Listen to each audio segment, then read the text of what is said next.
अस्सलाम वालेकुम, मेरा नाम फ़ारूक अकबर है। आज हमारा 5th लेक्चर है और इसमें आज हम डिस्कस करेंगे कि रियल स्टेट इन्वेस्टर जो है वो कौन होता है, और अगर आप as a real estate investor real estate business में आना चाह रहे हैं तो आपने कौन से टिप्स या कौन से पॉइंट्स जो हैं उसको माइंड में रखना है ताकि आपके जो भी रियल स्टेट ऑब्जेक्टिव्स हैं वो एज एन इन्वेस्टर आप उनको अचीव कर सकें। तो पहले तो ये देख लेते हैं कि रियल स्टेट इन्वेस्टर कौन होता है। रियल स्टेट इन्वेस्टर वो होता है जो बेसिकली रियल स्टेट मार्केट को कंट्रोल कर रहा होता है। आपने भी देखा होगा कि रियल स्टेट मार्केट में कभी बहुत ज़्यादा प्राइसेस ऊपर चली जाती हैं, कभी नीचे आ जाती हैं।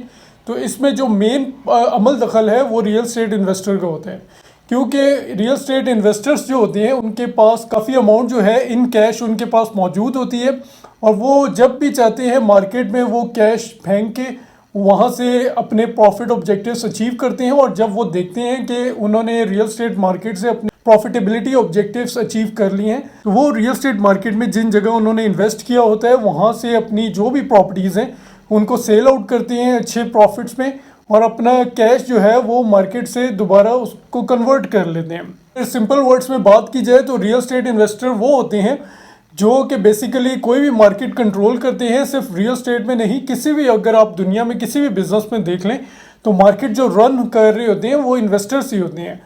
तो रियल स्टेट में भी जब इन्वेस्टर अपने प्रॉफिटेबिलिटी ऑब्जेक्टिव्स किसी खास जगह से या किसी खास एरिया से वो अचीव कर लेता है, वो अपनी प्रॉपर्टी को सेल करता है और वहाँ से कैश जो है उसको किसी और जगह इन्वेस्ट कर देता है, या तो प्रॉपर्टी में ही इन्वेस्ट करता है या किसी और मार्केट में इन्वेस्ट कर देता है। हो सकता है वो गोल्ड में इन्वेस्ट कर दे या किसी लाइफ स्टॉक में इन्वेस्ट कर दे या किसी भी इंडस्ट्री में वो इन्वेस्ट कर सकता है। जो इन्वेस्टर है उसकी जो डोमेन है वो बहुत ब्रॉड होती है, वो बड़े लेवल पे सोचता है। आप भी अगर रियल स्टेट मार्केट में as an investor already operate कर रहे हैं या as a beginner real estate business में आना चाह रहे हैं तो आपने कुछ पॉइंट्स को या कुछ टिप्स को मद्देनजर रखना है जब भी आप as an investor real estate business में आते हैं। The first point is category of real estate investor.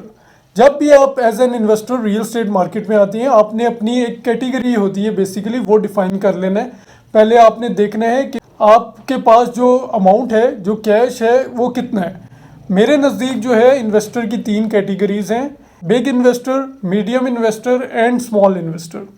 जो बिग इन्वेस्टर होता है वो ना सिर्फ रियल स्टेट मार्केट में इन्वेस्ट करता है बल्कि बहुत सारी इंडस्ट्रीज़ में उसने इन्वेस्टमेंट की होती है।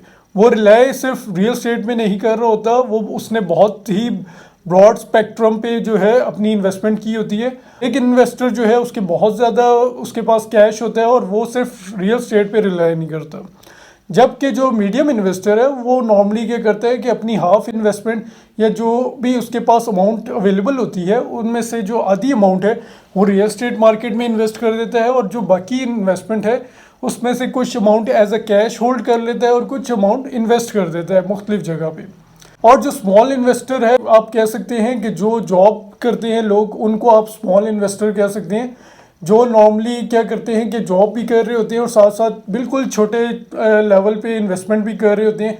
नॉर्मली पाकिस्तान में आपने देखा होगा कि लोग फाइल्स में इन्वेस्ट करते हैं और वो फाइल्स को for the short term files by करते हैं, और जब उनके थोड़े बहुत प्रॉफिटेबिलिटी ऑब्जेक्टिव्स कहीं से उनको अचीव होते हैं तो वो फाइल्स आगे सेल आउट कर देते हैं। तो स्मॉल इन्वेस्टर वो जिस चीज़ पे रिलाई कर रहे होते हैं वो रियल स्टेट पे ही रिलाई करते हैं, क्योंकि उनके पास अमाउंट ही इतनी होती है कि वो सिर्फ रियल स्टेट मार्केट में इन्वेस्ट करते हैं और वहाँ से जो भी उनके प्रॉफिट ऑब्जेक्टिव्स हैं उसको अचीव करते हैं।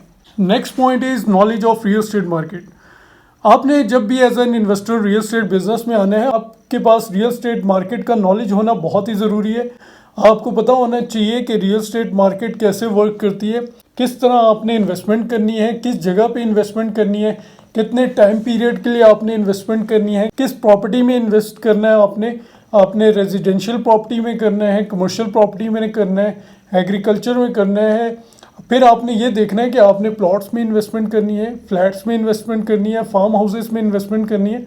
वो सारी चीज़ें आपने डिसाइड करनी है, और वो आप डिसीजन तब ही ले सकते हैं जब आपके पास अच्छा नॉलेज होगा रियल स्टेट मार्केट का, और आपने अपने रियल स्टेट मार्केट के नॉलेज को एफिशिएंटली यूज़ करके अपने जो भी प्रॉफिटेबिलिटी ऑब्जेक्टिव्स हैं उनको अचीव करना है। The third point is diversification. एक स्मार्ट रियल स्टेट इन्वेस्टर वही होता है जो अपनी इन्वेस्टमेंट को डाइवर्सिफाई करता है, वो कभी भी ऐसे नहीं करता कि किसी एक ही सेक्टर में या किसी एक ही एरिया में अपनी जितनी भी अमाउंट है उसको इन्वेस्ट कर दे, और अगर खुदा न खास्ता किसी वजह से उस मार्केट में डाउनफॉल आता है या उस एरिया में डाउनफॉल आता है तो फिर उसकी सारी इन्वेस्टमेंट डूब जाए। वो कभी भी इस तरह नहीं करता। वो ये करता है कि अपने जो इन्वेस्टमेंट है, जितने भी इन्वेस्टमेंट है, वो उसको चंक्स में डिवाइड कर लेता है और कोशिश करता है कि कुछ इन्वेस्टमेंट एक एरिया में हो या स्पेसिफिक प्रॉपर्टी में इन्वेस्ट करता है, और कुछ इन्वेस्टमेंट जो है वो किसी और एरिया में इन्वेस्ट कर देता है। तो इस तरह वो डाइवर्सिफाई करता है अपनी इन्वेस्टमेंट को। इससे होता ये है, एक तो उसकी इन्वेस्टमेंट सेफ एंड सिक्योर रहती है, और दूसरा ये कि अगर एक जगह से उसको अपने जो भी प्रॉफिटेबिलिटी ऑब्जेक्टिव्स हैं वो अचीव नहीं होते, तो किसी और एरिया से जहाँ पे भी उसने डाइवर्सिफाई की होती है अपनी इन्वेस्टमेंट, वहाँ से वो अपने वो प्रॉफिटेबिलिटी ऑब्जेक्टिव्स अचीव कर लेता है। इसकी एक एग्जांपल देख लेते हैं कि हो सकता है कि अगर एक इन्वेस्टर हो, उसके पास कोई इन्वेस्टमेंट है, उसने उसमें से कुछ अमाउंट जो है वो किसी रेजिडेंशियल अपार्टमेंट या रेजिडेंशियल प्रॉपर्टी में इन्वेस्ट कर दी है। लेट से वो इस्लामाबाद में किसी रेजिडेंशियल अपार्टमेंट में उसने इन्वेस्ट कर दी है, और उसकी जो इन्वेस्टमेंट का ऑब्जेक्टिव है वो शॉर्ट टर्म है, यानी कि 6 महीनों से 1 साल के अंदर अंदर जहाँ पे भी उसको अपने प्रॉफिटेबिलिटी ऑब्जेक्टिव्स अचीव होते हुए नज़र आए तो वो उस प्रॉपर्टी को सेल आउट कर देगा। इसी तरह हो सकता है उसने कुछ इन्वेस्टमेंट जो है वो लॉन्ग टर्म के लिए किसी कमर्शियल प्रॉपर्टी में इन्वेस्ट की हो, और किसी और सिटी में, लेट से कराची में इन्वेस्ट की हो। उसका जो टारगेट है वो 5 to 10 ईयर्स के लिए है, कि वो हो सकता है कि 5 to 10 ईयर्स में उसके जो भी प्रॉफिटेबिलिटी ऑब्जेक्टिव्स हैं, जब वो देखे कि ये उसके अचीव हो रहे हैं तो वो उस प्रॉपर्टी को सेल आउट कर दे। तो आपने भी कोशिश करनी है कि आपने जब भी एज एन इन्वेस्टर आना है इस बिज़नेस में, तो आपने अपनी इन्वेस्टमेंट को डाइवर्सिफाई करना है। कोशिश करनी है कुछ अमाउंट आपने अपने पास होल्ड कर लेनी है अपने बैकअप प्लान के तौर पे, और बाकी जितनी भी अमाउंट है वो आपने इन्वेस्ट कर देनी है। Future prospects. Real estate investor की एक बहुत ही बड़ी खासियत ये होती है कि वो पहले ही जांच लेता है कि फ्यूचर में रियल एस्टेट मार्केट जो है वो किस तरफ जा रही है। वो ये देख लेता है कि लोगों का ट्रेंड किस तरफ बन रहा है, किस एरिया में लोगों का ट्रेंड बन रहा है कि वो लोग पसंद करेंगे वहाँ पे रहना, और उसकी कोशिश ये होती है कि वो पहले ही उस मार्केट को कैप्चर कर ले, उस मार्केट में इन्वेस्टमेंट कर ले, और जब एंड यूज़र उस मार्केट में आए तो वो अपनी मर्ज़ी से अच्छे प्रॉफिट पे अपनी प्रॉपर्टी को सेल आउट करे। तो एज एन इन्वेस्टर आप जब भी रियल एस्टेट मार्केट में आते हैं, आपका एक विज़न होना चाहिए। आपको बहुत अच्छी तरह पता होना चाहिए कि मार्केट किस तरह फ्यूचर में ऑपरेट करेगी, लोगों का क्या ट्रेंड होगा। आपने इन सब चीज़ों को मद्देनज़र रखना है, और उसी के हिसाब से आपने अपनी जो भी अमाउंट है उसको इन्वेस्ट करना है। The fifth point is holding power. Holding power जो है वो रियल एस्टेट मार्केट में सबसे इम्पॉर्टेंट चीज़ है। आप जब भी रियल एस्टेट बिजनेस में आते हैं एज एन इन्वेस्टर, अगर आपके पास होल्डिंग पावर अच्छी होगी तो आप रियल एस्टेट बिजनेस से बहुत ही अच्छा प्रॉफिट अचीव कर सकते हैं। आपकी जो होल्डिंग पावर है वही डिसाइड करती है कि आप रियल एस्टेट मार्केट से ज़्यादा प्रॉफिट कमाएंगे, कम प्रॉफिट कमाएंगे, या कोई भी प्रॉफिट नहीं कमाएंगे। अगर लॉस उठाते हैं तो उसके पीछे भी आपकी होल्डिंग पावर ही होती है, क्योंकि अगर आपकी होल्डिंग पावर अच्छी नहीं होगी और आपको एकदम कोई कैश की ज़रूरत पड़ गई है तो आप लॉस पे भी अपनी प्रॉपर्टी सेल करने के लिए एग्री हो जाएंगे। आपने अक्सर देखा होगा लोग किसी जगह इन्वेस्ट करते हैं, फिर खुदा न खास्ता किसी भी वजह से उनको पैसों की ज़रूरत पड़ जाती है तो वो एकदम प्रॉपर्टी सेल करने के लिए एग्री हो जाते हैं कि अगर उन्होंने 10 मिलियन की वो प्रॉपर्टी परचेज की थी लेकिन अब किसी भी वजह से उनको पैसों की ज़रूरत पड़ गई है तो इवन 8 या 9 मिलियन में भी प्रॉपर्टी सेल करने के लिए एग्री हो जाते हैं। तो इसकी बेसिक वजह यही होती है कि उनके पास होल्डिंग पावर नहीं होती, जिस वजह से अल्टीमेटली वो लॉस बियर करते हैं और वो रियल एस्टेट बिजनेस में ज़्यादा देर सर्वाइव नहीं कर पाते। आपने जब भी रियल एस्टेट मार्केट में आना है एज एन इन्वेस्टर, आपके पास अच्छी होल्डिंग पावर होनी चाहिए, आपके पास बैकअप में अच्छी अमाउंट होनी चाहिए, और जितना आपके पास अच्छी अमाउंट आपके पास बैकअप में पड़ी होगी उतनी ही होल्डिंग पावर आपकी स्ट्रॉन्ग होगी। इसकी एक एग्जांपल देख लेते हैं कि अगर आप एज एन इन्वेस्टर आपने किसी जगह इन्वेस्ट किया है और आपने अपने माइंड में ये ऑब्जेक्टिव रखा है कि आप विद इन 12 मंथ्स आप उस प्रॉपर्टी से अपने जो भी ऑब्जेक्टिव्स हैं उनको अचीव करेंगे और जहाँ भी आपको अच्छा प्रॉफिट मिलेगा आप सेल आउट कर देंगे, लेकिन किसी भी पॉलिटिकल, इकोनॉमिकल या इंटरनेशनल इश्यूज़ की वजह से आपकी जो कंट्री में रियल एस्टेट मार्केट है वो स्लो डाउन हो जाती है और आपको जो प्रॉपर्टी आपने होल्ड करनी थी 12 मंथ्स के लिए अब वो आपको 2 से 3 साल के लिए होल्ड करनी पड़ जाती है। तो अगर तो आपके पास होल्डिंग पावर अच्छी होगी तो आप उस प्रॉपर्टी को इवन 2 to 3 ईयर्स के लिए भी होल्ड कर लेंगे। लेकिन अगर आपके पास होल्डिंग पावर अच्छी नहीं होगी तो अल्टीमेटली इसका रिजल्ट यही होगा कि आपको अपनी प्रॉपर्टी लॉस पे सेल आउट करनी पड़ेगी। सो जब भी आप as an investor real estate market में आते हैं, आपने कोशिश करनी है कि आपके पास बैकअप में अच्छा फाइनेंस हो, गुड अमाउंट ऑफ कैश हो, ताकि आप रियल एस्टेट मार्केट में अपनी जो प्रॉपर्टी है उसको अगर लॉन्ग टर्म के लिए भी आपको होल्ड करना पड़ जाता है तो आपके लिए कोई प्रॉब्लम ना हो और आप अपने जो भी प्रॉफिटेबिलिटी ऑब्जेक्टिव्स हैं उनको अचीव कर सकें। Point number 6 is networking. Real estate market में वही बंदा कामयाब होता है जिसकी नेटवर्किंग बहुत स्ट्रांग होती है।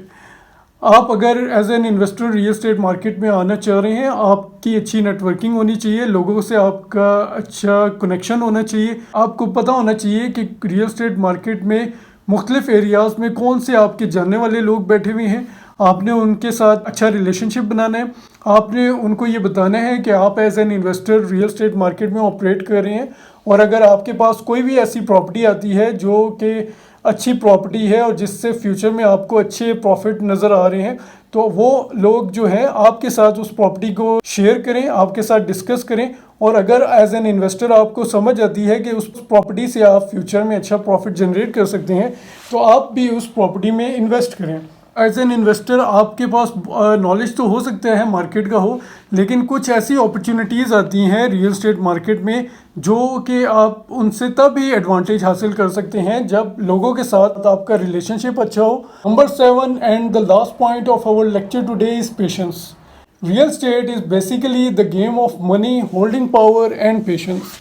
अगर कोई भी बंदा मेरे से पूछता है कि रियल एस्टेट किस चीज़ का नाम है, तो मैं उससे यही कहूँगा कि ये एक ऐसी गेम है जिसमें आपके पास पैसा होना चाहिए, आपके पास अच्छी होल्डिंग पावर होनी चाहिए और आपके अंदर सब्र होना चाहिए। अगर ये 3 चीज़ें आपके अंदर हैं तो आप रियल एस्टेट में बहुत ही अच्छा प्रॉफिट जनरेट कर सकते हैं। एन इन्वेस्टर आप जब भी रियल एस्टेट मार्केट में आते हैं, आपके अंदर सब्र होना चाहिए, आपके अंदर पेशेंस होना चाहिए। हो सकता है कि एज एन इन्वेस्टर आप बहुत ही अच्छी प्लानिंग करें, आप बहुत अच्छी जगह इन्वेस्ट करें, लेकिन किसी भी वजह से आप अपने वो प्रॉफिटेबिलिटी ऑब्जेक्टिव्स अचीव ना कर सकें जो आपने अपने माइंड में रखे हुए हैं।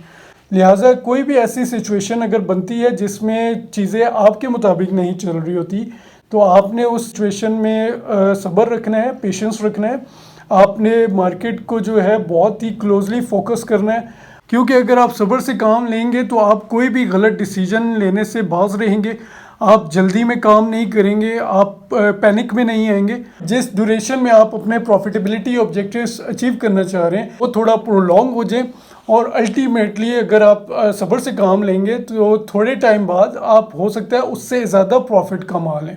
लिहाजा आपने जब भी रियल एस्टेट इन्वेस्टर के तौर पे इस बिज़नेस में आना है, आपने सब्र से काम लेना है, आपने जल्दी नहीं करनी, आपने पैनिक में नहीं आना, आपने हमेशा चीज़ों को बड़ा डीपली देखना है। ये क्वालिटी आपके अंदर होगी तब भी आप रियल एस्टेट मार्केट में सर्वाइव कर सकेंगे। अगर आप पैनिक में आ जाएंगे, आप जल्दी में काम करेंगे तो आप सिर्फ लॉस ही बियर करेंगे और एज एन इन्वेस्टर आप रियल एस्टेट मार्केट में ज़्यादा देर सर्वाइव नहीं कर सकेंगे। So this is all for today. Next lecture में इंशाल्लाह हम जो बाकी पॉइंट्स हैं रिगार्डिंग रियल एस्टेट इन्वेस्टर वो डिस्कस करेंगे। Thank you very much. अल्लाह हाफिज़। पाकिस्तान जिंदाबाद।